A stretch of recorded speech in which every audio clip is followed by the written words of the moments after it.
نحمده ونصلي على رسوله الكريم اما بعد فاعوذ بالله من الشيطان الرجيم بسم الله الرحمن الرحيم يا ايها الذين امنوا اتقوا الله حق تقاته ولا تموتن الا وانتم مسلمون واعتصموا بحبل الله جميعا ولا تفرقوا واذكروا نعمة الله عليكم اذ كنتم اعداء فالف بين قلوبكم فأصبحتم بنعمته إخوانا وكنتم على شفا حفرة من النار فأنقذكم منها كذلك يبين الله لكم آياته لعلكم تهتدون ولتكن منكم أمة يدعون إلى الخير ويأمرون بالمعروف وينهون عن المنكر وأولئك هم المفلحون صدق الله العظيم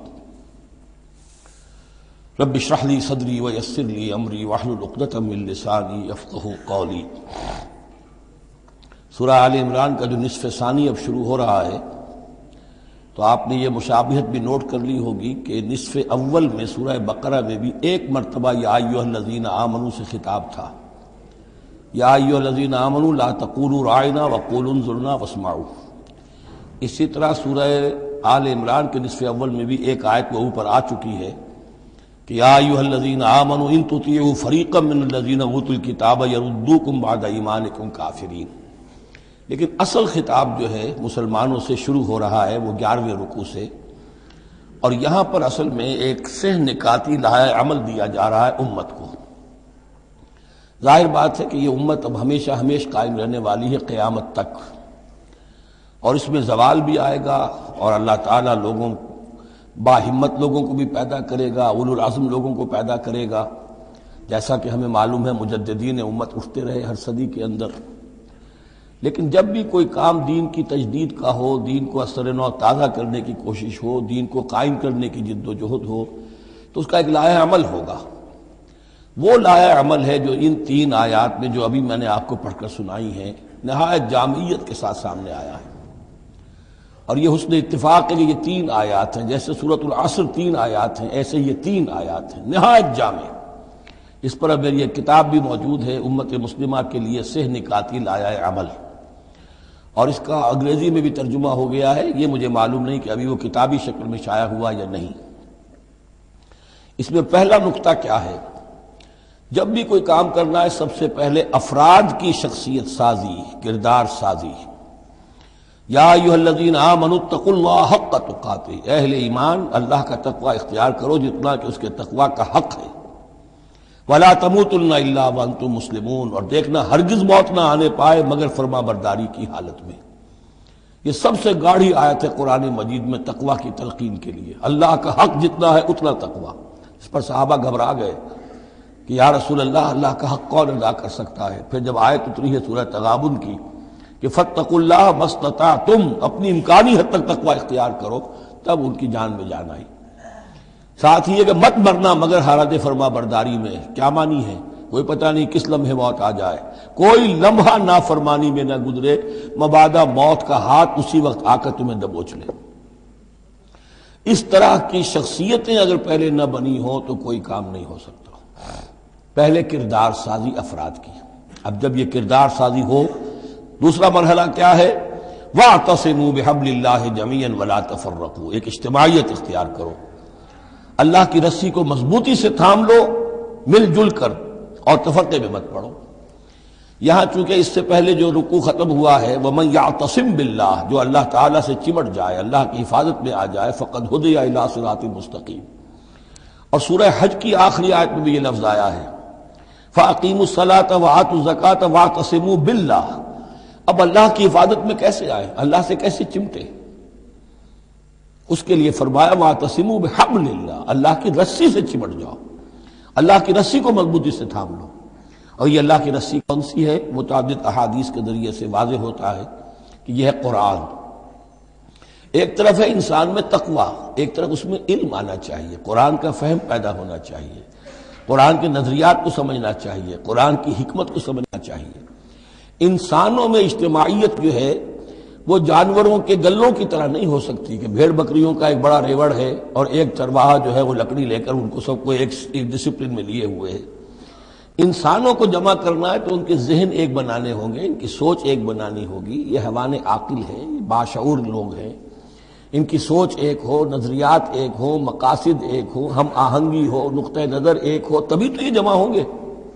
اس کے لیے وہ چیز چاہیے جو ان میں یکرنگی خیال، یکرنگی نظر، یکجہتی مقاصد کی ہم آہنگی پیدا کر دے، اور وہ قرآن ہے. حبل اللہ ہوا حبل اللہ المتین، حضرت علی سے روایت ہے. حضرت عبداللہ ابن مسعود سے ہے، حضور نے فرمایا القرآن حبل اللہ الممدود من السماء الى الارض، اللہ کی مضبوط رسی ہے جو آسمان اور زمین کے درمیان تنی ہوئی ہے. ایک اور حدیث میں فرمایا فاستبشروا فإن طرفه بأيديكم وطرفه بيد اللہ، خوشیاں مناؤ، یہ قرآن ایسی شے ہے کہ جس کا ایک سرا تمہارے ہاتھ میں، ایک سرا اللہ کے ہاتھ میں. تو تقرب الی اللہ کا ذریعہ بھی قرآن، اور آپس میں تمہیں جوڑ کر رکھنے کا ذریعہ بھی قرآن. یہی وجہ ہے کہ ہماری ساری یہ تحریک جو ہے میری، اس کا اصل جو منبع ہے، سرچشمہ ہے، اس کا مبنا ہے، مدار ہے، وہ دعوت رجوع القرآن. پوری زندگی میں نے اپنی الحمدللہ کھپائی ہے اس کام میں، اور اسی کے ذریعے سے انجمن خدام القرآن اور قرآن اکیڈمیز، پھر 1 ایئر کورس. نوجوان جو ہیں، تعلیم یافتہ لوگ ہیں، وہ پی ایچ ڈی بھی کر چکے ہیں، وہ ڈاکٹر بھی بن گئے ہیں، وہ انجینئر بھی ہیں، لیکن دین کی طرف سے جاہل ہیں، قرآن سمجھ نہیں سکتے. وہ آئیں، 1 سال رہیں ہمارے پاس، عربی سیکھیں، قرآن سیکھیں، تاکہ اس پر عمل ہو سکے. یہ قرآن کا جو 1 سالہ کورس ہے وہ اس سال پھر اس اکیڈمی میں شروع ہونے والا ہے. انشاءاللہ فروری کی 16 تاریخ سے اس کا آغاز ہوگا.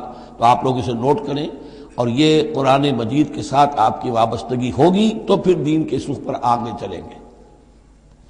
تو دوسرا نقطہ ہوا واعتصموا بحبل اللہ جميعا ولا تفرقوا واذکروا نعمت اللہ علیکم اذ کنتم اعداء، اور ذرا یاد کرو جو اللہ کا انعام تم پر ہوا کہ تم تو ایک دوسرے کے دشمن تھے. فالف بین قلوبکم، تو اللہ نے تمہارے دلوں کے اندر الفت پیدا کر دی. فاصبحتم بنعمتہ اخوانا، تم اللہ کے فضل و کرم سے بھائی بھائی بن گئے. یہ یہاں گویا کہ اولین مخاطب یہاں انصار ہیں. ان کے جو 2 قبیلے تھے اوس اور خزرج، وہ آپس میں لڑتے آ رہے تھے 100 برس سے، خاندانی دشمنیاں چلی آ رہی تھی، قتل کے بعد قتل، ادھر کا قتل ادھر کا قتل. لیکن اب جب یہ ایمان آیا، اللہ کی کتاب آ گئی، محمد رسول اللہ آ گئے، تو اب وہ شیر و شکر ہو گئے، ان کے جھگڑے ختم ہو گئے. اس طرح پورے عرب کے اندر غارت گری ہوتی تھی، اسے دارالامن بنا دیا.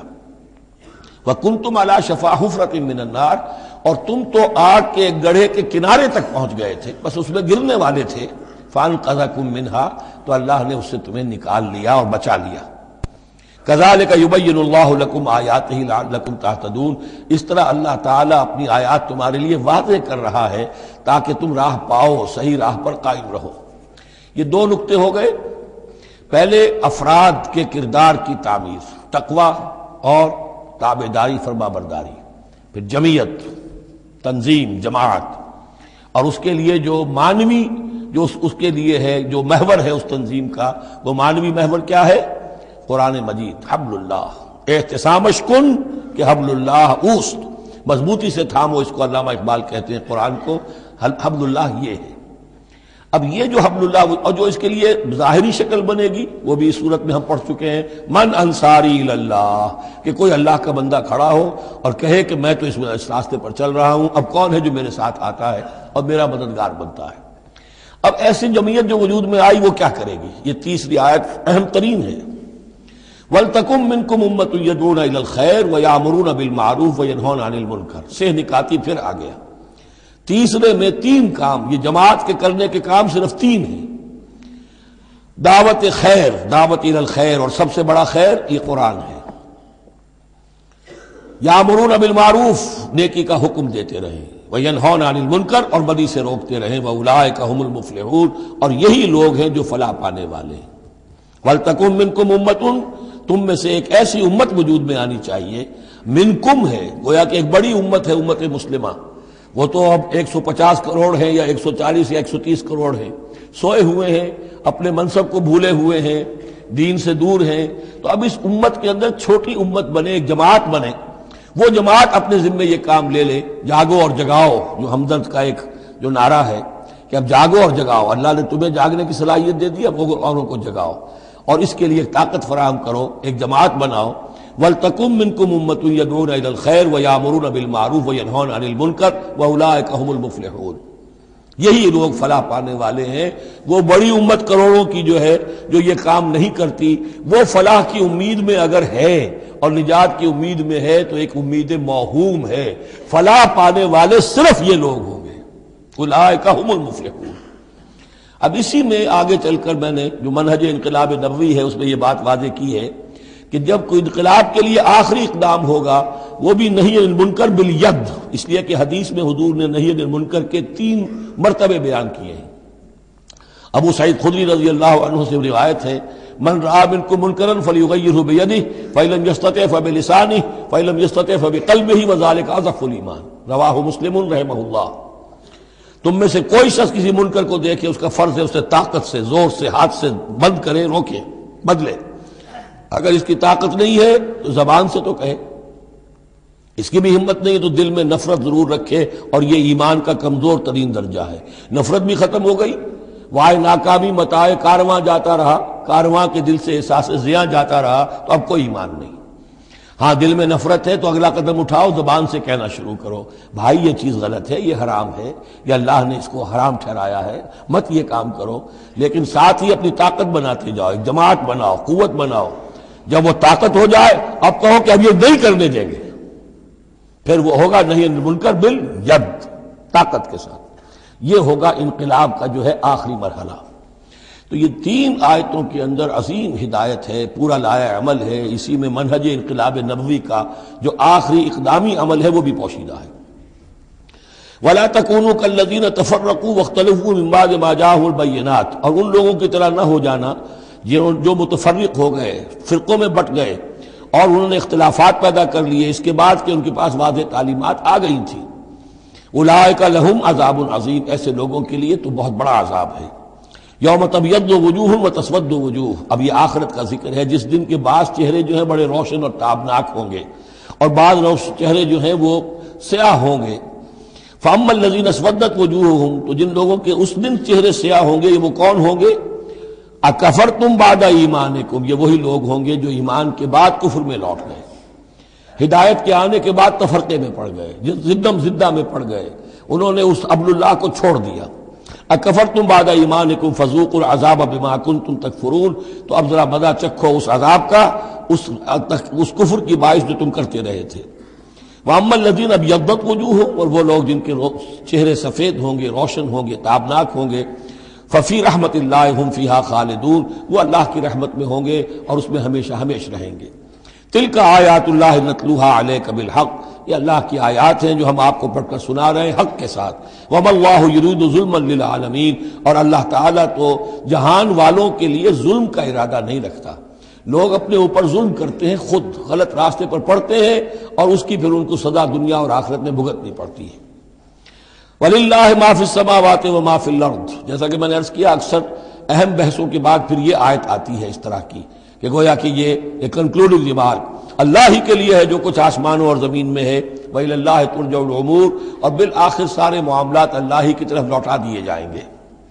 كُنتُمْ خَيْرَ أُمَّةٍ أُخْرِجَتْ لِلنَّاسِ، تم وہ بہترین امت ہو جسے لوگوں کے لیے برپا کیا گیا ہے، یعنی یہ پوری امت مسلمہ اس لیے بنائی گئی تھی۔ یہ دوسری بات ہے امت مسلمہ بھول جائے، جب بھول جائے تو پھر جو بھی ان میں سے جاگے وہ دوسروں کو جگا کر اس امہ ودن امہ، اس امت کے اندر اندر جماعت، پارٹی ودن پارٹی، امہ ودن امہ بنائیں اور وہ کام کریں جو اوپر ہے۔ لیکن حقیقت میں تو اس امت مسلمہ کا ایز سچ مجموعی طور پر فرض منصبی یہی ہے۔ کنتم خیر امت، دیکھیے یہ اس آیت کو رکھیے اب سورہ بقرہ میں جو آیت تھی، وَكَذَلِكَ جَعَلْنَاكُمْ أُمَّةً وَسَطًا لِتَكُونُوا شُهَدَاءَ عَلَى النَّاسِ وَيَكُونَ الرَّسُولُ عَلَيْكُمْ شَهِيدًا، اسی کے ہم وزن یہ آیت ہے سورہ آل عمران کی، کنتم خیر امت اخرجت للناس، تم بہترین امت ہو جسے لوگوں کے لیے نکالا گیا ہے۔ دنیا کی اور قومیں اپنے لیے زندہ رہتی ہیں، اپنی ترقی، اپنی بہتری، اپنی بہبود، اپنی دنیا میں عزت، اپنے دائرے کو بڑھانا، لیکن مسلمان کو جینا ہے، ہم تو جیتے ہیں کہ دنیا میں تیرا نام رہے، کہیں ممکن ہے کہ ساقی نہ رہے، جام رہے، زیادہ سے زیادہ لوگوں کو ہدایت کی طرف بلانا، لوگوں کو جہنم کی آگ سے بچانے کی کوشش کرنا، تمہیں جینا ہے ان کے لیے، وہ جیتے ہیں اپنے لیے۔ کنتم خیر امت اخرجت للناس، تمہیں نکالا گیا ہے، برپا کیا گیا ہے لوگوں کے لیے، تامرون بالمعروف، تم حکم کرتے ہو نیکی کا، وتنہون عن المنکر، اور تم روکتے ہو بدی سے، وتؤمنون باللہ، اور تم ایمان رکھتے ہو اللہ پر۔ یہ کیفیت تھی پوری امت مسلمہ کی حضور کے وقت، اور وہ جو پہلے بتایا گیا ہے وہ اس وقت کے لیے ہے جب کہ امت سو گئی ہو، امت بھول گئی ہو اپنے مقصد وجود کو۔ تو ظاہر بات ہے جن کو ہوش آ جائے وہ لوگوں کو جگائیں اور ایک نئی جمعیت فراہم کریں۔ وَلَوْ آمَنَ أَهْلُ الْكِتَابِ لَكَانَ خَيْرًا لَهُمْ، اگر یہ اہل کتاب ایمان لے آتے تو یہ ان کے حق میں بہت بہتر تھا۔ مِنْهُمُ الْمُؤْمِنُونَ، ان میں ہے کچھ لوگ جو ایمان والے ہیں، یعنی ان میں سے مراد وہ بھی ہو سکتے ہیں جو اس وقت تک یہودیوں میں سے یا نصرانیوں میں سے ایمان لا چکے تھے، اور یہ بھی ہو سکتا ہے جن کے اندر پوٹینشلی ایمان تھا اور کچھ عرصے کے بعد کہا جا رہا کہ وہ ایمان لے آئیں گے۔ وَأَكْثَرُهُمُ الْفَاسِقُونَ، لیکن ان کی اکثریت جو ہے اب وہ فاسقوں اور نافرمانوں پر مشتمل ہے۔ وہی معاملہ جو امت مسلمہ کا آج ہو چکا، اکثریت کا حال کیا ہے وہ دیکھ لیجیے آپ۔ لَن يَضُرُّوكُمْ إِلَّا أَذًى، اے مسلمانوں یہ تمہیں نقصان نہیں پہنچا سکیں گے مگر کچھ تھوڑی سی کوفت، بہرحال تمہارے لیے کوفت کا سبب تو بنتے رہیں گے، لیکن یہ تمہیں کوئی ضرر بالفعل پہنچا نہیں سکیں گے۔ وَإِن يُقَاتِلُوكُمْ يُوَلُّوكُمُ الْأَدْبَارَ، اور اگر یہ کہیں تم سے جنگ کریں گے تو پیٹھ دکھا دیں گے، ان میں جرأت نہیں ہے، ان بزدل ہیں، یہ تمہارا مقابلہ نہیں کر سکیں گے۔ ثُمَّ لَا يُنصَرُونَ، پھر ان کی مدد نہیں کی جائے گی۔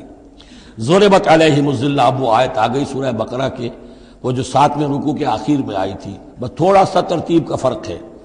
ضُرِبَتْ عَلَيْهِمُ الذِّلَّةُ أَيْنَمَا ثُقِفُوا، ان کے اوپر ذلت تھوپ دی گئی ہے، مسلط کر دی گئی ہے جہاں بھی پائے جائیں، الا بحبل من اللہ وحبل من الناس، سوائے یہ کہ اللہ کا کوئی سہارا انہیں ہو، کسی وقت اللہ انہیں سہارا دے دے، یا ان کا سہارا بن جائیں لوگ، جیسے آج پوری عیسائی دنیا ان کا سہارا بنی ہوئی ہے۔ اسرائیل قائم ہے تو اپنے بل پر نہیں، پوری عیسائی دنیا کی سپورٹ پر قائم ہے۔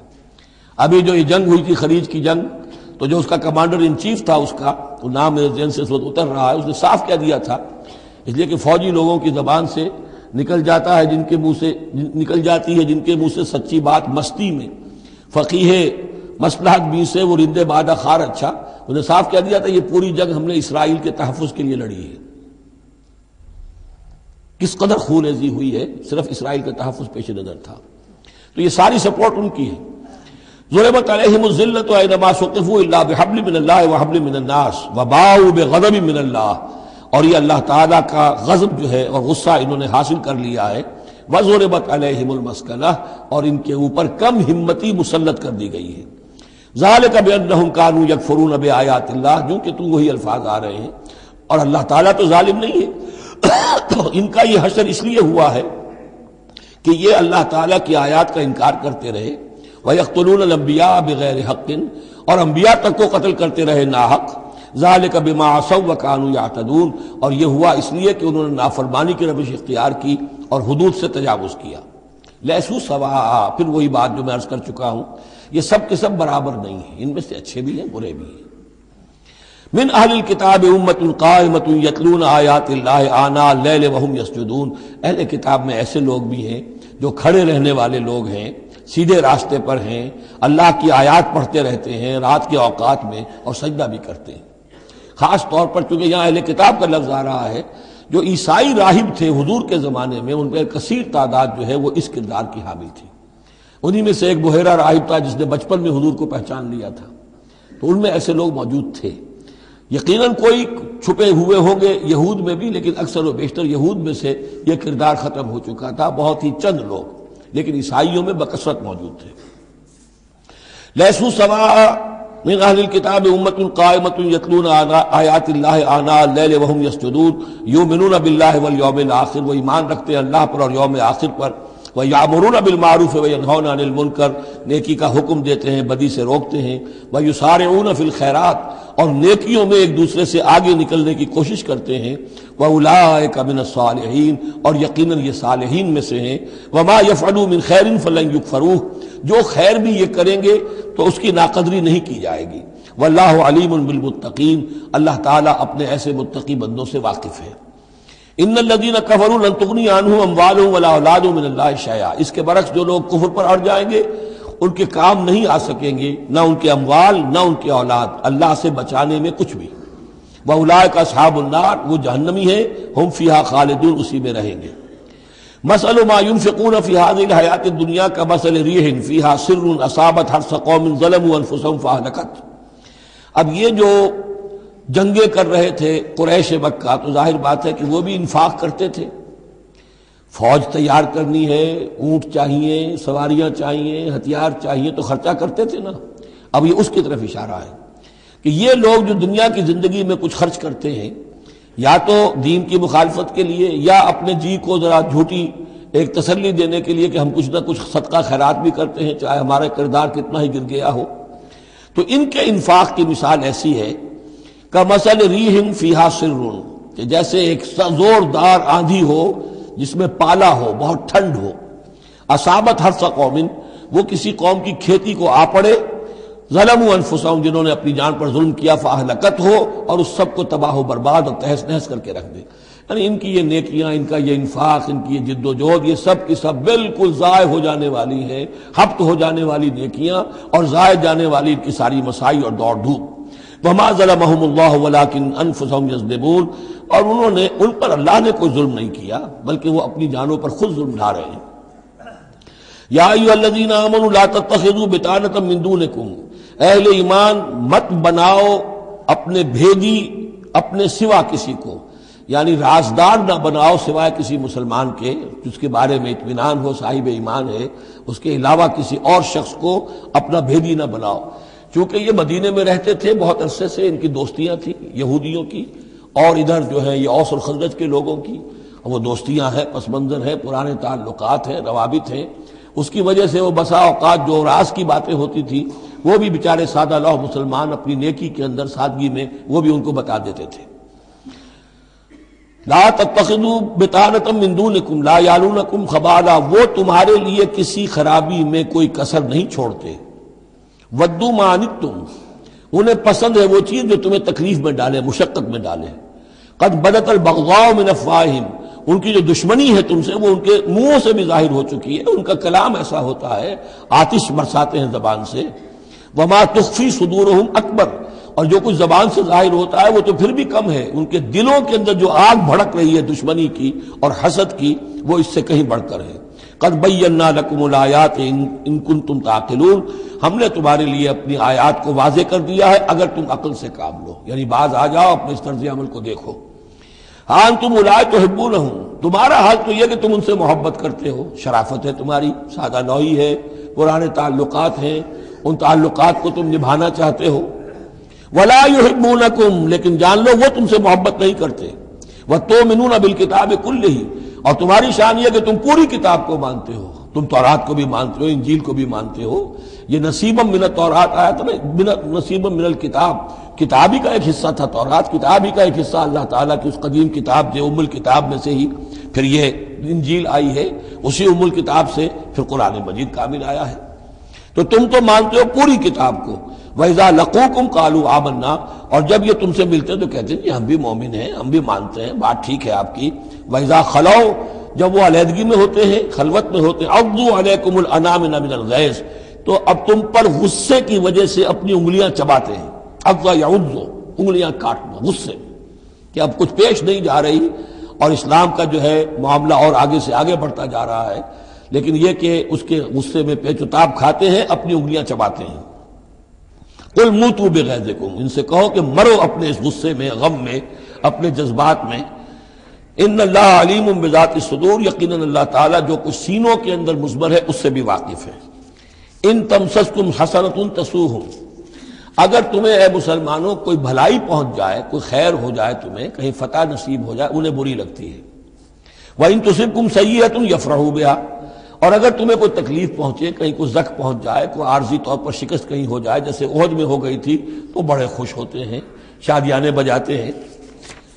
وَإِن تَصْبِرُوا وَتَتَّقُوا، لیکن یہ کہ اگر تم صبر کرتے رہو اور تقویٰ کی روش اختیار کرو، لَا يَضُرُّكُمْ كَيْدُهُمْ شَيْئًا، ان کی یہ ساری چالیں تمہیں کوئی مستقل نقصان نہیں پہنچا سکیں گی، لیکن یہ کہ صبر اور تقویٰ یہ دو چیزیں۔ وَاسْتَعِینُوا بِالصَّبْرِ وَالصَّلَاةِ، وہی صلاۃ جو ہے اس کی جگہ یہاں لفظ تقویٰ آ گیا ہے کہ یہ تم اگر کرتے رہو گے تو پھر یہ کہ ان کی ساری سازشیں ناکام ہوں گی بالآخر۔ ان اللہ بما یعملون محیط، جو کچھ یہ کر رہے ہیں اللہ اس کا احاطہ کیے ہوئے ہے. یہ اللہ کے اس دائرے سے جو اللہ نے ایک حد کھینچی ہوئی ہے اس سے آگے نہیں نکل سکتے. بس اس کے اندر اندر اچھل کود کر رہے ہیں. جو بھی ان کی سازشیں ہیں وہ ہو رہی ہیں، لیکن یہ کہ اللہ تمہیں ضمانت دے رہا ہے کہ کوئی مستقل تمہیں نقصان یہ نہیں پہنچا سکیں گے. اب یہاں سے 6 رکوع میں نے عرض کیا تھا کہ نصف ثانی کو 3 حصوں میں تقسیم سمجھیے. پہلے 2 رکوع مکمل ہو گئے، 11واں اور 12واں.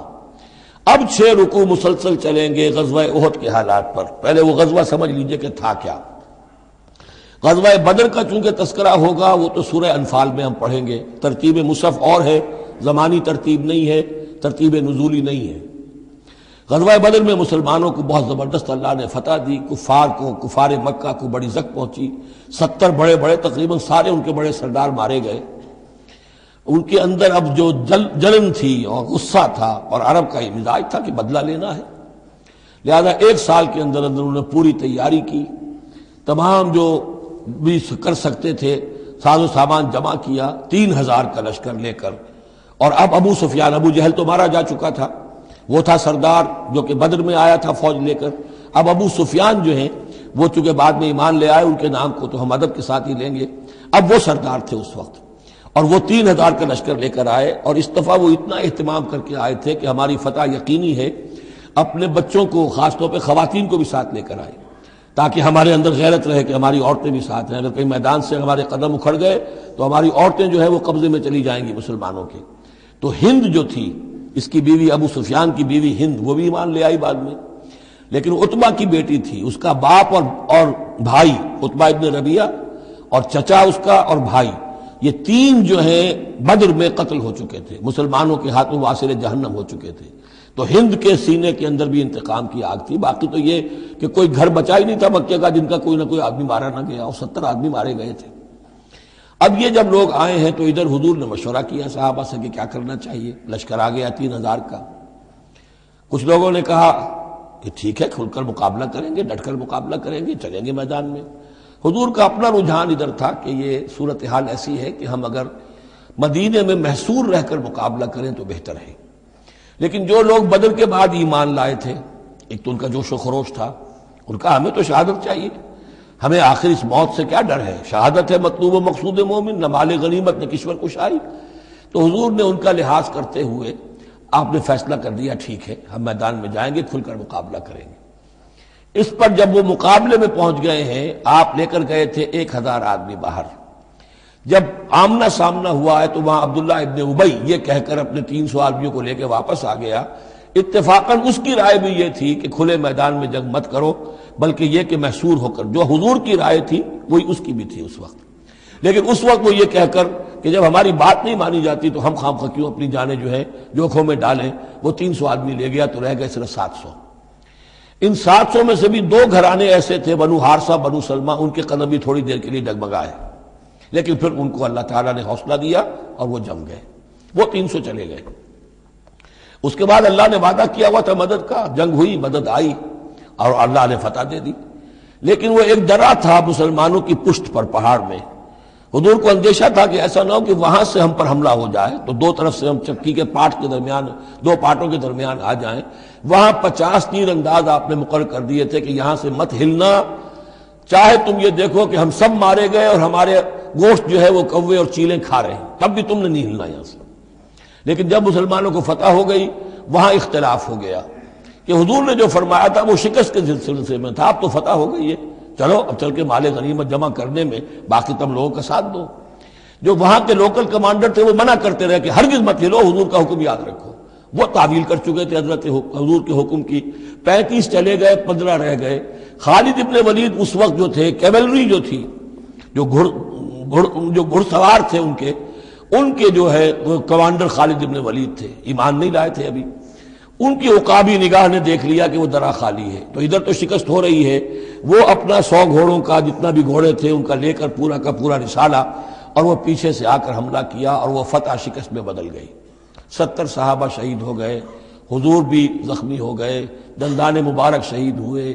خون اتنا گیا کہ یہ بھی مشہور ہو گیا کیونکہ بے ہوشی طاری ہو گئی تھی کہ حضور کا انتقال ہو گیا ہے.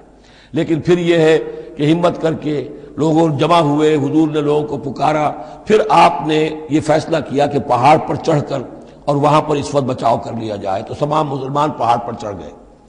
اب موقع یہ تھا ان کے لیے، ابو سفیان اور دوسری طرف جو یہ ان کے ساتھی جو کیولری کے سردار تھے خالد ابن ولید، ان میں اختلاف ہو گیا۔ خالد ابن ولید کا کہنا یہ تھا کہ ان کا پیچھا کرو اور ختم کر کے ہی چلو، یہاں سے پہاڑ پر چڑھو۔ ابو سفیان نے کہا نہیں، یہ بہت خطرے کی بات ہے، وہ اونچائی پر ہے، اوپر سے پتھر پھینکیں گے اور ہمارے گھوڑوں کا بھی نقصان ہوگا، ہمارا بھی ہوگا، اب ہم نے بدر کا بدلہ لے لیا ہے، اب ہم چلتے ہیں۔ وہ وہاں سے چلے گئے۔ بہرحال یہ ہے پورا سلسلہ کہ جس کے اب واقعات اس میں آئیں گے، تو ایک سکیچ میں نے آپ کے سامنے رکھ دیا ہے۔ وَإِذْ غَدَوْتَ مِنْ أَهْلِكَ تُبَوِّئُ الْمُؤْمِنِينَ مَقَاعِدَ لِلْقِتَالِ، اور یاد کریے اے نبی صلی اللہ علیہ وسلم، جب کہ آپ صبح کو اپنے گھر سے نکلے تھے، اپنے حضرت عائشہ صدیقہ کے حجرے سے آپ برآمد ہوئے تھے، تُبَوِّئُ الْمُؤْمِنِينَ، اور آپ لوگوں کو مقاعد للقتال، آپ لوگوں کو ان کے مورچوں میں بٹھا رہے تھے، یعنی آپ جب صف بندی کر رہے تھے وہاں اور مورچے معین کر رہے تھے۔ واللہ سمیع علیم، اللہ سب کچھ سننے والا اور جاننے والا ہے۔ اذ ہمت طائفتان منکم ان تفشلا، جبکہ دو گروہ تم میں سے ایسے تھے اے مسلمانوں کہ وہ کچھ کمزوری انہوں نے دکھائی، نامردی کا مظاہرہ کیا، ان کے پاؤں لڑکھڑائے۔ واللہ ولیہما، حالانکہ اللہ تعالیٰ ان کا پشت پناہ تھا۔ وعلی اللہ فلیتوکل المؤمنون، اور اللہ تعالیٰ پر ہی توکل کرنا چاہیے اہل ایمان کو۔ جیسا کہ میں نے عرض کیا، یہ بنو حارثہ بنو سلمہ انصار کے دو گھرانے تھے، عارضی سی ان کے اندر کمزوری آئی، بر بنائے تب بشری، لیکن پھر وہ جم گئے۔ لیکن ان کی جو ہے ذکر قرآن میں کر دیا گیا، اور وہ اس پر فخر کرتے تھے کہ ہم وہ لوگ ہیں کہ جن کا ذکر اللہ نے قرآن میں کیا ہے، واللہ ولیہما، کیونکہ پھر وہ عارضی سی جو ان پر آئی تھی کمزوری، وہ رفع ہو گئی۔ اور آپ غور کریں گے کہ وہ جو بدبخت تھے 300 جو چلے گئے عین میدان جنگ سے، ان کا ذکر بھی اللہ نہیں کر رہا یہاں پر، گویا کہ وہ اس لائق بھی نہیں ہے کہ ان کا ذکر کیا جائے۔ انڈائریکٹلی اس کا ذکر آخر میں آئے گا، ورنہ شروع میں نہیں۔ وَلَقَدْ نَصَرَكُمُ اللَّهُ بِبَدْرٍ وَأَنْتُمْ أَذِلَّةٌ، اور مسلمانوں یاد کرو اللہ نے تمہاری مدد کی تھی بدر میں جبکہ تم بہت کمزور تھے۔ کل 8 تلواریں، 313 کے بعد سب کے پاس تلواریں نہیں تھیں، 8 تلواریں کل۔ 200 کا 100 گھوڑے کا رسالہ لے کر آئے تھے بدر میں بھی، ادھر 2 گھوڑے تھے صرف، ادھر 700 اونٹ تھے، ادھر 70 اونٹ تھے۔ یہ کوئی 313 کے مقابلے میں 1000، اللہ نے تمہاری مدد کی تھی۔ وَلَقَدْ نَصَرَكُمُ اللَّهُ بِبَدْرٍ وَأَنْتُمْ أَذِلَّةٌ، تم بہت کمزور تھے اس وقت۔ فَاتَّقُوا اللَّهَ لَعَلَّكُمْ تَشْكُرُونَ، تو اللہ کا تقوی اختیار کرو تاکہ تم اللہ کا صحیح معنی میں شکر ادا کر سکو۔ اس تقول للمؤمنین، اے نبی جبکہ آپ کہہ رہے تھے اہل ایمان سے، أَلَنْ يَكْفِيَكُمْ، کیا تمہارے لیے یہ کافی نہیں ہے، أَنْ يُمِدَّكُمْ رَبُّكُمْ بِثَلَاثَةِ آلَافٍ مِّنَ الْمَلَائِكَةِ مُنزَلِينَ، کہ اللہ تعالیٰ تمہاری مدد کرے 3000 فرشتوں سے کہ جو آئیں اترنے والے ہیں آسمان سے، یعنی 3000 کا لشکر آیا ہے۔ تو اے مسلمانوں میں تمہیں خوشخبری دیتا ہوں، اللہ تعالیٰ 3000 فرشتے تمہاری مدد کو بھیجے گا۔ بلا، حضور نے اللہ تعالیٰ کی طرف سے آ رہا، یہ بات تو حضور نے فرمائی تھی، اللہ تعالیٰ نے حضور کی اس دعا، گویا کہ دعا کہہ لیجئے یا جو بھی آپ نے پیشن گوئی کی، ایک طرح کا استدعا بھی ہو سکتی تھی کہ اللہ سے اس طریقے سے آپ یہ استدعا کر رہے ہوں، تو فوراً اس کی منظوری کا اعلان ہو گیا، بلا کیوں نہیں۔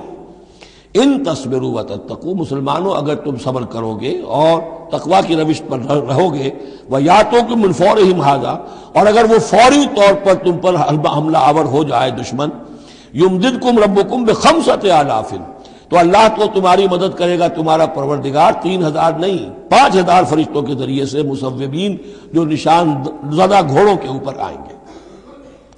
لیکن اس کے ساتھ دیکھیے وَمَا جَعَلَهُ اللَّهُ إِلَّا بُشْرَىٰ لَكُمْ، لیکن یہ سب بھی اللہ تعالیٰ کی طرف سے ایک بشارت کے طور پر تمہیں بتا دیا گیا، وَلِتَطْمَئِنَّ قُلُوبُكُمْ بِهِ، اور تاکہ تمہارے دل مطمئن ہو جائیں، وَمَا النَّصْرُ إِلَّا مِنْ عِنْدِ اللَّهِ، مدد تو ہوتی ہی اللہ کی طرف سے ہے، فرشتوں کا بھیجنا بھی ضروری نہیں ہے، اللہ فرشتوں کو بھیجے بغیر مدد کر سکتا ہے، کن فیکون کی شان رکھتا ہے، لیکن تمہاری طبع بشری کے حوالے سے تمہیں یہ خبر دی گئی ہے کہ 3000 کی اگر دشمن سامنے ہے تو تمہیں 3 نہیں 5000، اگر وہ فوری طور پر آگے حملہ آور ہو گئے تو 5000 تمہیں فرشتے بھیج دیں گے۔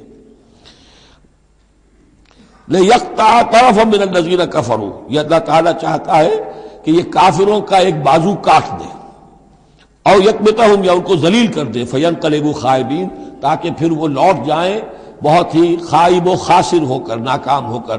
اب یہ گفتگو ذہن میں رکھیے، ترتیب جو ہے وہ نہیں ہے۔ پہلے جو ذکر ہو رہا ہے وہ تو آپ میدان جنگ میں پہنچ چکے تھے، اور یہ ذکر ہو رہا ہے اس سے پہلے کا، جب خبریں پہنچی ہوں گی کہ 3000 کا لشکر آ رہا ہے، اس وقت جو گفتگو ہوئی ہے۔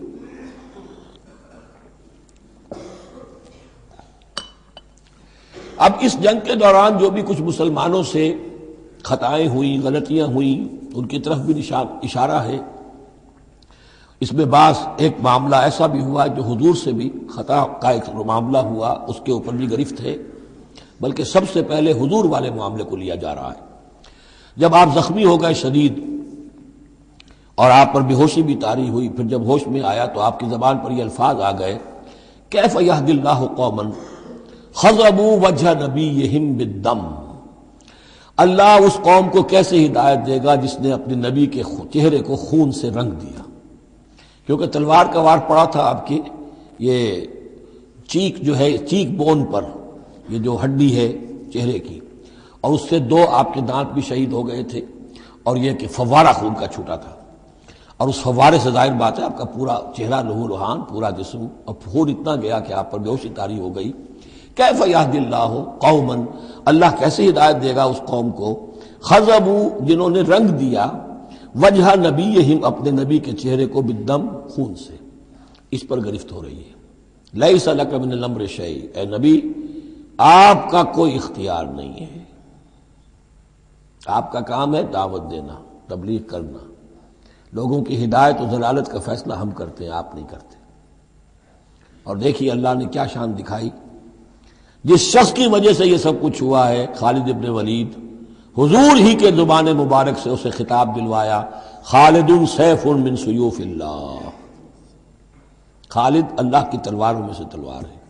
حالانکہ یہ ساری زخم جو پہنچی ہے وہ حضرت خالد ابن ولید اس وقت تک جو وہ کفر کے سرداروں میں سے تھے اور وہ آئے تھے۔ لیس لک من الامر شیء، اے نبی یہ اختیار آپ کا نہیں ہے، اور یتوب علیہ اور یعذبہ، اللہ کے اختیار میں، وہ چاہے گا تو ان کی توبہ کی توفیق دے دے گا، وہ ایمان لے آئیں گے، یا اللہ چاہے گا انہیں عذاب دے گا، فإنہم ظالمون، اس لیے کہ ظالم تو ہیں، انہوں نے گناہ تو کیا ہے، غلط کام کر رہے ہیں، سزا کے وہ حقدار ہو چکے ہیں، لیکن ہو سکتا ہے اللہ انہیں ہدایت دے دے۔ اب دیکھیے یہ وقت کی بات ہوتی ہے، چند سال پہلے طائف میں وہ دعا جو ہے آپ سے کہا گیا، فرشتہ آیا کہ اے نبی جنہوں نے آپ پر پتھراؤ کیا ہے اور آپ کی توہین و تذلیل کی ہے، یہ ملک الجبال جو ہے کہتا ہے کہ میں حاضر ہوں، مجھے اللہ نے بھیجا ہے، آپ فرمائیں تو ان دونوں پہاڑوں کو ٹکرا دوں جن کے مابین یہ وادی کے اندر یہ شہر طائف آباد ہے، تاکہ یہ سب پس جائیں، سرما ہو جائیں۔ آپ نے فرمایا نہیں، کیا عجب کہ اللہ تعالیٰ ان کی آئندہ نسلوں کو ہدایت دے دے۔ لیکن اب یہ مرحلہ کچھ ایسا تھا کہ زبان مبارک سے وہ جملہ نکل گیا۔ یہ بھی ہو سکتا ہے کچھ چونکہ بے ہوشی سے ایک دم اٹھے ہیں تو اس وقت شاید پوری طریقے سے آپ جو ہے اپنے پوری طرح اپنے حواس جو ہے ابھی بحال نہیں ہوئے تھے اور یہ الفاظ نکل گئے۔ لیکن اللہ تعالیٰ کا معاملہ یہ الرب رب وَإِن تنزل والعبد عبد وَإِن ترقى، بندہ بندہ ہی رہتا ہے چاہے کتنا ہی بلند ہو جائے، اور رب رب ہی ہے چاہے کتنا ہی نزول فرما لے۔ اب تو وہ وقت ہے نا، رات کا پچھلا پہر شروع ہو رہا ہے نا، اللہ تعالیٰ سمائے دنیا تک نازل ہوں گے، اور شب معراج میں حضور 7ویں آسمان پر چلے گئے۔ اللہ اس پہلے آسمان پر آ کر بھی رب ہے، اور حضور اس 7ویں آسمان پر پہنچ کر بھی بندے ہیں۔ الرب رب وَإِن تنزل والعبد عبد وَإِن ترقى وَلِلَّهِ مَا فِي السَّمَاوَاتِ وَمَا فِي الْأَرْضِ، اللہ ہی کے لیے ہے جو کچھ کہ ہے آسمانوں اور زمین میں۔ یغفر لمن یشاء ویعذب من یشاء، وہ جس کو چاہتا ہے بخش دیتا ہے، جس کو چاہتا ہے عذاب دیتا ہے۔ واللہ غفور الرحیم، اللہ غفور الرحیم ہے۔ یا ایھا الذین آمنوا لا تاکلوا الربا اضعافا مضاعفہ، اہل ایمان سود مت کھاؤ دوگنے پر دگنا۔ یہ جو کمپاؤنڈ انٹرسٹ ہے، بڑھتا چڑھتا رہتا ہے، یہ اصل میں پہلی آیت جو ہے سود کی حرمت میں وہ یہ ہے۔ بلکہ نوٹ کیجئے، جیسا کہ میں نے نوٹ کرا دیا تھا کل آپ کو، سب سے پہلے ایک مکی صورت میں سورہ روم میں بات آ گئی تھی، ما آتیتم من ربا لیربو فی اموال الناس فلا یربو عند اللہ وما آتیتم من زکاۃ تریدون وجہ اللہ فاولئک هم المضعفون۔ تو انفاق فی سبیل اللہ اور سود کو ایک دوسرے کے مقابل رکھ کر جو بھی اس سود کے اندر جو قباحت اور شناعت تھی وہ واضح کر دی، جیسے کہ شراب اور جوئے کی جو خرابی تھی اس کو سورۃ البقرہ میں بیان کر دیا تھا۔ اب یہاں وہ دوسرا آ گیا معاملہ کہ یہ کم سے کم سود کی شرح جو بہت زیادہ، جسے یوجری کہتے ہیں آج کل، یہ سود کے جو ذاتی سے مسائل کے لیے لیتے ہیں، ہمارے ہاں بھی ایسے سود خور موجود ہیں، بہت ہائی ریٹ آف انٹرسٹ پر وہ دیتے ہیں لوگوں کو قرض اور ان کا خون چوس جاتے ہیں۔ تو پہلے اس سود کی مذمت آئی ہے، آخری حکم ہے پھر اس سود کا جو بیع کے اندر سود ہے، وہ ہے وہ حکم کہ جو سن 9 میں نازل ہوا، لیکن ترتیب مصحف میں وہ سورہ بقرہ میں ہے، وہ پورا رکوع ہم پڑھ چکے ہیں، اور اس رکوع کی آخری آیت وہ ہے جو قرآن مجید کی آخری آیت ہے ترتیب نزولی میں، وَاتَّقُوا يَوْمًا تُرْجَعُونَ فِيهِ إِلَى اللَّهِ۔ یہ کیوں یہاں پر آیت آئی ہے؟ اس لیے کہ محسوس ایسا ہوتا ہے کہ وہ جو 35 تیر انداز وہاں سے چھوڑ کر چلے گئے تھے تو کوئی ان کے تحت الشعور میں مال غنیمت کی کوئی طلب تھی جو نہیں ہونی چاہیے تھی، اس حوالے سے کہ سود خوری جو بھی ہے یہ انسان کے اندر مال سے محبت ایسی پیدا کر دیتی ہے جس کی وجہ سے اس کے کردار کے اندر بڑے بڑے خلا پیدا ہو سکتے ہیں۔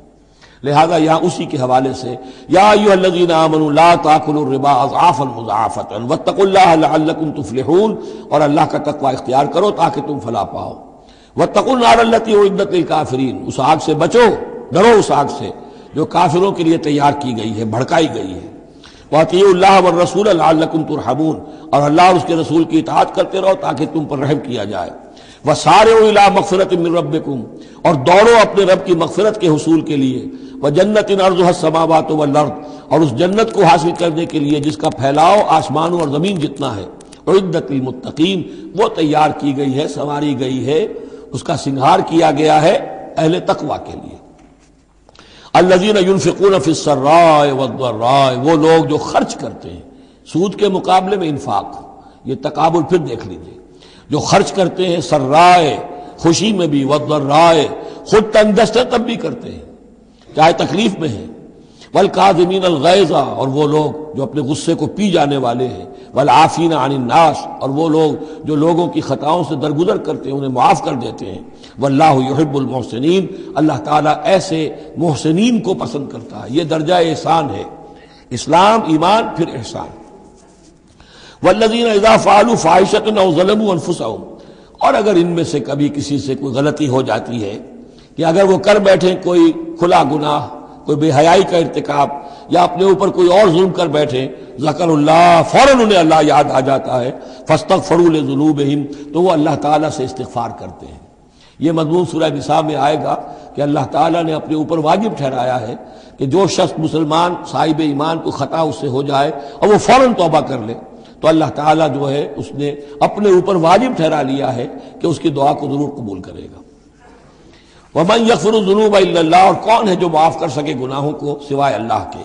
وَلَمْ يُصِرُّوا عَلَىٰ مَا فَعَلُوا، اور وہ اپنے اس غلط فعل پر اصرار نہیں کرتے، یعنی یہ کہ کرتے چلے جا رہے کرتے چلے جا رہے، موت آ گئی تو اب توبہ کریں گے، تب توبہ نہیں ہے۔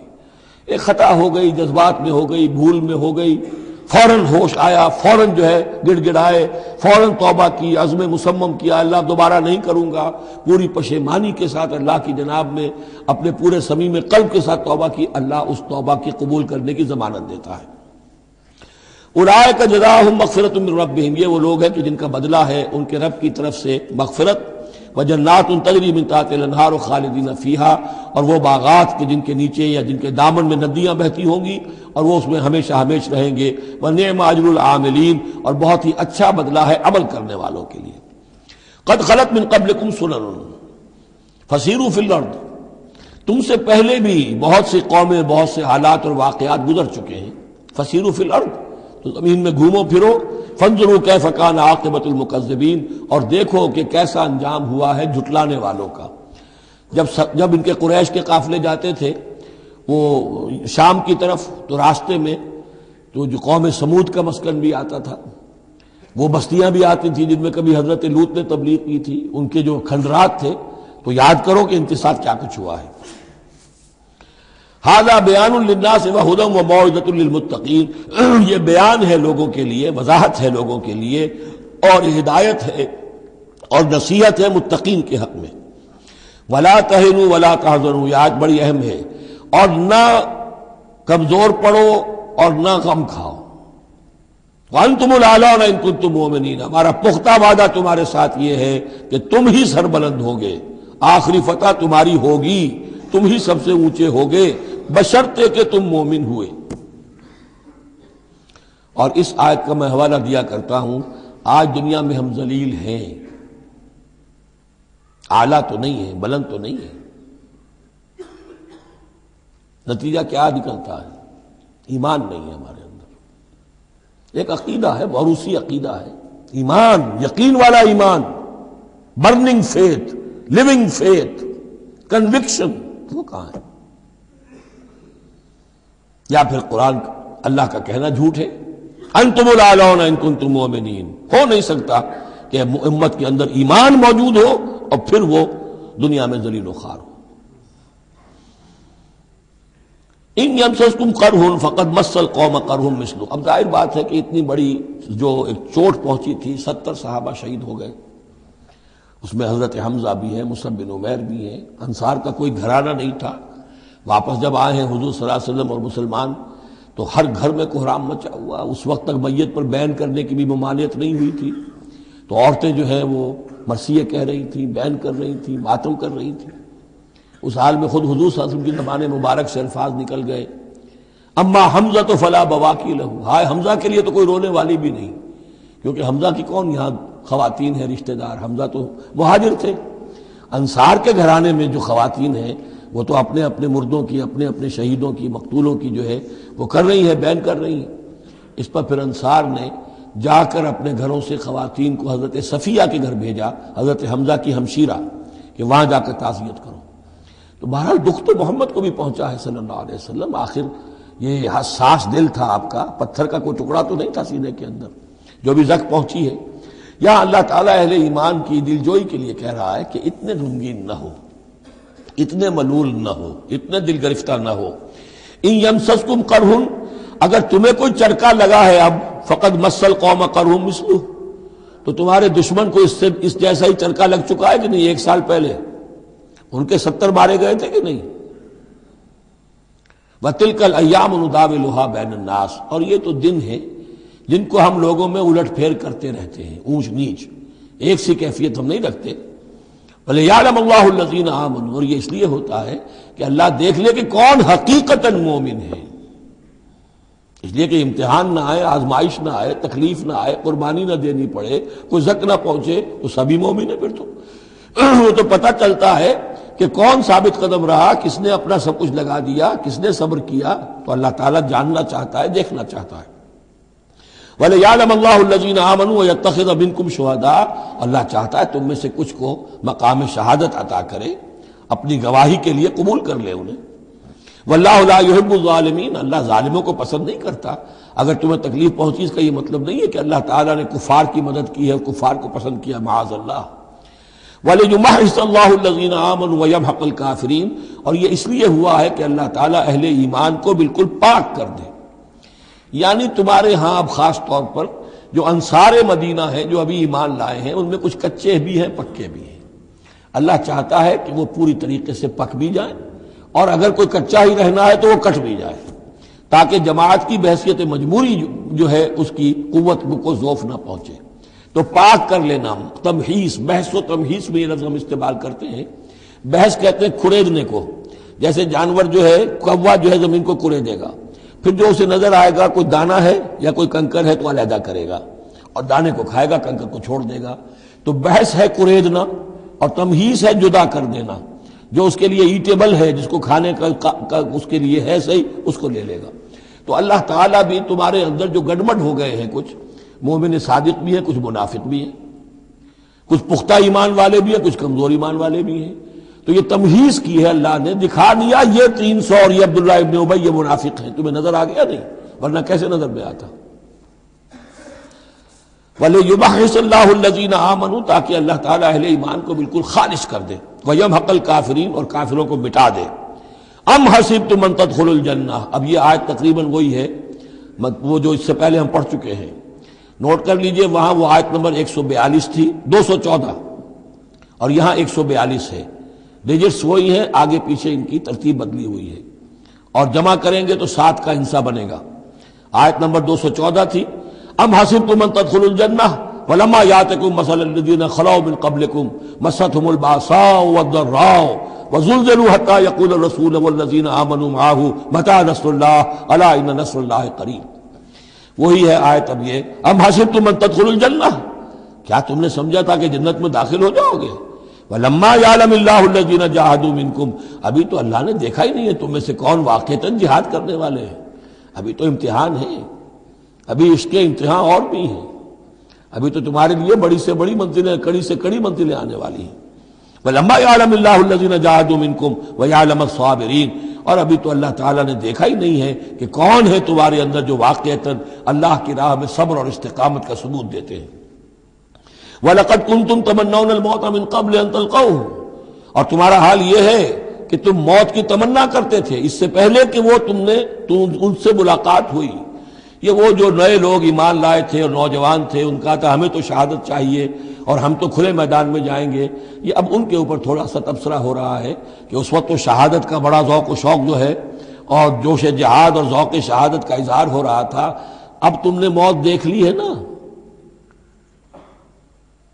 تو یہ ہے موت، اتنی اچھی چیز نہیں ہے موت، اتنی آسانی سے انسان اسے قبول نہیں کرتا۔ وَلَقَدْ كُنْتُمْ تَمَنَّوْنَ الْمَوْتَ مِنْ قَبْلِ أَنْ تَلْقَوْهُ، تم تمنائے کرتے تھے موت کی، شہادت کی، اس سے پہلے کہ اس سے ملاقات ہوتی۔ فَقَدْ رَأَيْتُمُوهُ وَأَنْتُمْ تَنْظُرُونَ، تو اب تم نے اسے دیکھ لیا ہے اپنی آنکھوں سے، نگاہوں سے موت نکلی۔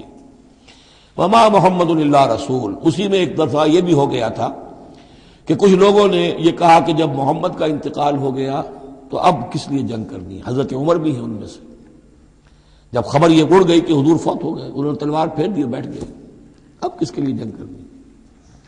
تو اس میں کہا گیا کہ یہ تو تمہارا غلط رویہ ہے، گرفت ہو رہی ہے، ہر ایک کے اوپر گرفت ہوگی، پہلی گرفت محمد پر ہو گئی صلی اللہ علیہ وسلم، لیس لک من الامر شیء، تو حضرت عمر بہرحال حضور کے مقابلے میں تو کوئی حیثیت نہیں، ان پر بھی گرفت ہو رہی ہے۔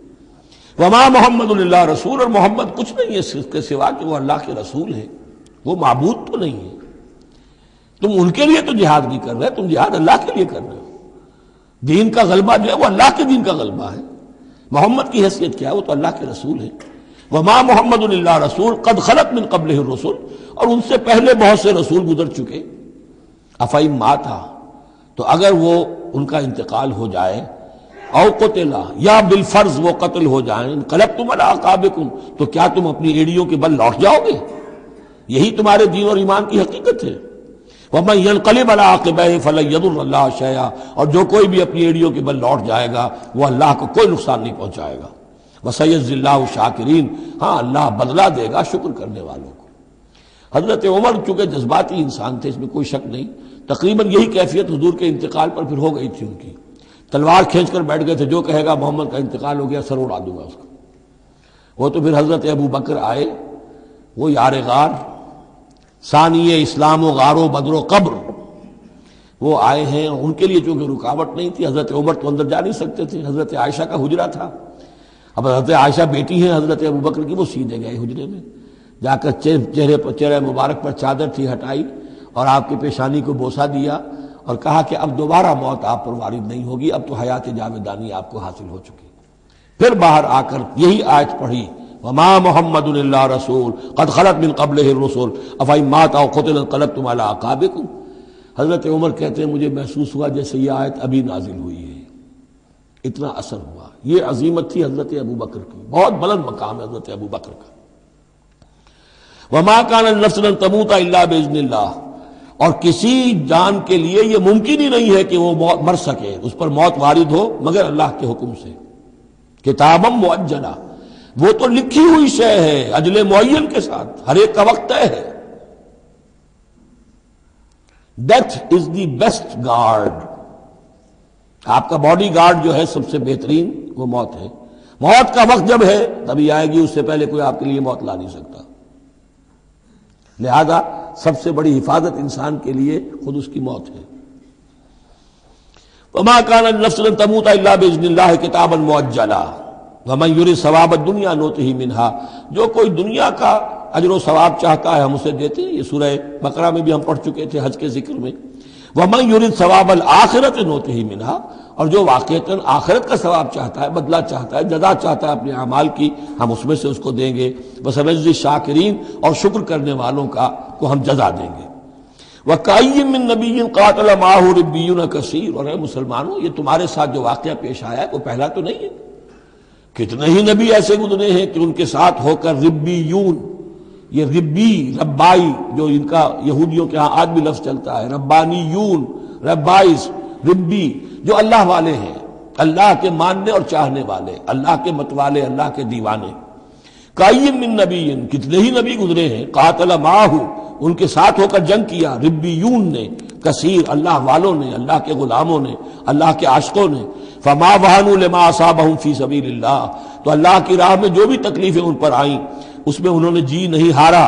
وما ضعفوا، نہ انہوں نے کمزوری دکھائی۔ وما استکانوا، نہ ہمت ہاری۔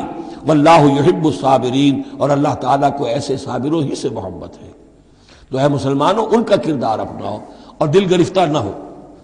وما كان قولهم الا ان قالوا ربنا اغفر لنا ذنوبنا واسرافنا في امرنا، اور ان کا تو ہر مرحلے پر یہی قول ہوتا تھا کہ وہ دعا کرتے تھے، اے رب ہمارے بخش دے ہمیں ہمارے گناہ، واسرافنا في امرنا، اور اگر ہم سے اپنے کسی معاملے میں حد سے تجاوز ہو جائے، جیسے کچھ تجاوز ہو گیا حضور سے کہ آپ نے وہ الفاظ فرما دیے، کیف یہدی اللہ قوما خضبوا وجہ نبیہم بالدم، یا جیسے حضرت عمر سے ہو گیا کہ تلوار پھینک کر بیٹھ گئے۔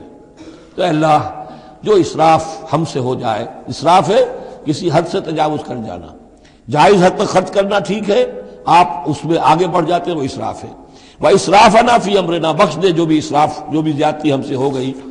وَثَبِّتْ أَقْدَامَنَا، اور ہمارے قدموں کو جما دے۔ وَانصُرْنَا عَلَى الْقَوْمِ الْكَافِرِينَ، اور ہماری مدد فرما کافروں کے مقابلے میں۔ یہی دعا تھی حضرت طالوت کے ساتھیوں کی، یہی دعا تھی جس پر ختم ہوئی وہ دعا کہ جو سورہ بقرہ کے اختتام پر آئی، فانصرنا علی الکافرین، وہی دعا یہاں بھی ہے۔ فآتاہم اللہ ثواب الدنیا وحسن ثواب الآخرہ، تو ان لوگوں کو اللہ تعالیٰ نے عطا فرمایا دنیا کا ثواب بھی، دنیا میں بھی سربلندی دی، فتوحات دی، وحسن ثواب الآخرہ، اور آخرت کے ثواب کا تو بہت ہی عمدہ حصہ ان کے لیے ہے۔ واللہ یحب المحسنین، اور اللہ تعالیٰ جو ہے ایسے محسنین کو پسند کرتا ہے۔ یا ایھا الذین آمنوا ان تطیعوا الذین کفروا یردوکم علی اعقابکم، اے اہل ایمان اگر تم ان لوگوں کا کہنا مانو گے جنہوں نے کفر کی روش اختیار کی ہے، وہ تمہیں تمہاری ایڑیوں کے بل واپس لے جائیں گے، فتنقلبوا خاسرین، اور پھر تم بالکل خسارے والے، تباہ اور برباد ہو جانے والے ہو جاؤ گے۔ بل اللہ مولاکم، تمہیں تو یہ سمجھنا چاہیے تمہارا مولا، مددگار، پشت پناہ، ساتھی، حمایتی اللہ ہے۔ وَهُوَ خَيْرُ النَّاصِرِينَ، اور وہی ہے کہ جو سب سے بڑھ کر مدد کرنے والا، سب سے اچھا مددگار ہے۔ سَنُلْقِي فِي قُلُوبِ الَّذِينَ كَفَرُوا الرُّعْبَ، ہم ان قریب کافروں کے دلوں میں رعب ڈال دیں گے، بِمَا أَشْرَكُوا بِاللَّهِ، اس سبب سے کہ انہوں نے شرک کیا اللہ کے ساتھ، مَا لَمْ يُنَزِّلْ بِهِ سُلْطَانًا، اور ایسی چیزوں کو شریک ٹھہرایا، ایسی ہستیوں کو یا چیزوں کو جس کے لیے اللہ تعالیٰ نے کوئی سند نہیں اتاری۔ وَمَأْوَاهُمُ النَّارُ وَبِئْسَ مَثْوَى الظَّالِمِينَ، اور اللہ ان کا ٹھکانہ جو ہے وہ جہنم ہے، اور بہت ہی برا ٹھکانہ ہے ظالموں کے لیے۔ یہ اصل میں اس آیت میں توجیہ ہو رہی ہے کہ وہ کیوں چلے گئے، جبکہ اس درجے ان کو یعنی کھلی فتح حاصل ہو چکی تھی، مسلمانوں کو ہزیمت ہو گئی، حضور اور صحابہ جو ہے انہوں نے پناہ لے لی ہے پہاڑ کے اوپر جا کر۔ خالد بن ولید کہہ بھی رہے ہیں کہ اس معاملے کو اب ختم کرنا چاہیے، روز روز کا ٹنٹا جو ہے وہ اب نہ رہے، لیکن ابو سفیان کے اندر دل میں کوئی ایسا رعب اللہ نے اس وقت ڈال دیا کہ وہاں سے وہ چلے گئے، ورنہ یہ کہ واقعتاً اس وقت صورتحال جو ہے مسلمانوں کے لیے بہت مخدوش ہو چکی تھی۔ بارک اللہ لی و لکم فی القرآن العظیم ونفعنی و ایاکم بالآیات والذکر الحکیم۔